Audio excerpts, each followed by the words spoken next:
పితా పుత్ర పవిత్రాత్మ నామమున ఆమెన్. జ్ఞానవాణి ప్రేక్షకులకు శుభోదయం. ఈనాడు సత్య తిరుసభ పునీత బొనవెంతర్ గారిని స్మరిస్తుంది. కావున ఇప్పుడు మనం పునీత బొనవెంతర్ గారి జీవిత చరిత్ర మరియు వారి సుగుణాలను తెలుసుకుని ధ్యానించుదాం.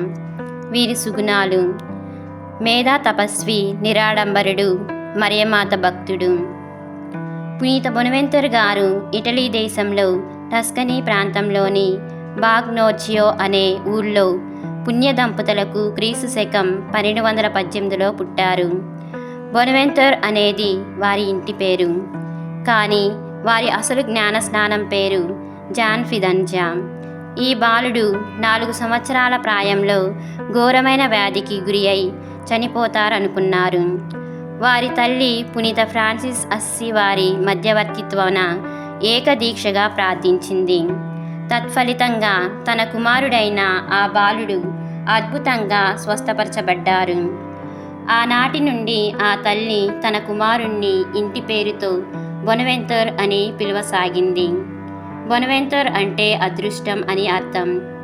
ఆ తరువాత బొనవెంతర్ గారి తల్లి కృతజ్ఞతాపూర్వకంగా తన కొడుకుని దేవుని సేవకు అప్పగించింది. అప్పటి నుండి ఆ బాలుడు శ్రద్ధగా దైవవాక్యాలని వింటూ వాటిని అనుసరిస్తూ నడుచుకునేవారు. బొనవెంతర్ గారు తమ 22వ ఏట ఫ్రాన్సిస్ వారి సభలో అభ్యర్థిగా ప్రవేశించారు. ఆ సభ పెద్దలు ఈ నవ యువకుని ఫ్రాన్స్ దేశమునకు పంపించారు. అక్కడ వారు వేద తర్కశాస్త్రాలను చదివి 1248లో డిగ్రీ పట్టం పొందారు. ఎప్పుడూ యేసుపడిన శ్రమల గురించి ధ్యానిస్తూ ఉండేవారు. తన విద్యానంతరం అదే కళాశాలలో 7 సంవత్సరాలు అధ్యాపకుడిగా పనిచేశారు. క్రీస్తు శకం 1257లో తమ ఆప్తమిత్రుడు పునీత థోమస్ అక్వినాస్ గారితో పాటు వేదాంత శాస్త్రంలో డాక్టరేట్ పట్టం పొందారు.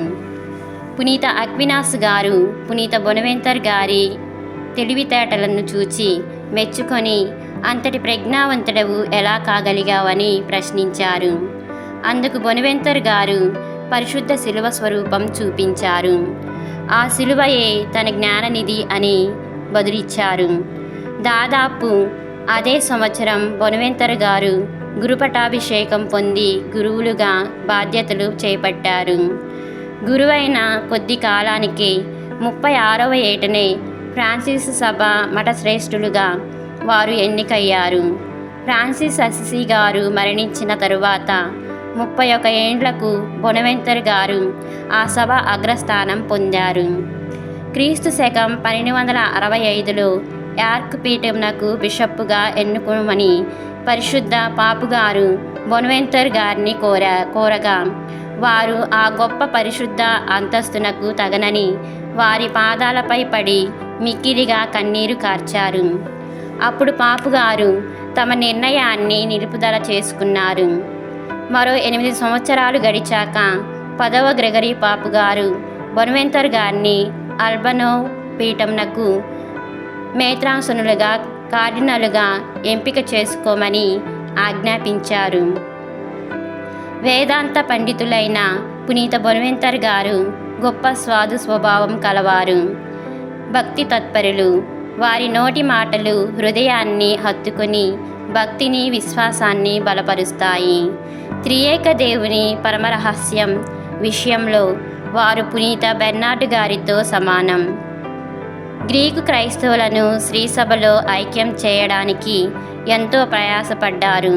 సంఘం బలపడుతున్న రోజుల్లో బొనవెంతర్ గారు వ్యాధికి గురి అయి లియోనా పట్టణ సభలో పాల్గొని అక్కడే పాపుగారి హస్తాల మీదుగా అవస్థాభ్యంగాన్ని దివ్య సప్రసాదాన్ని లోకొని పరమపదించడం ఎంత అదృష్టం.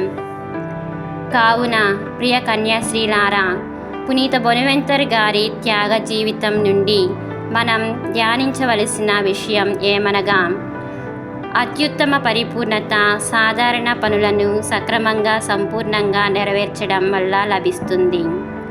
పితా పుత్ర పవిత్రాత్మ నామమున ఆమెన్.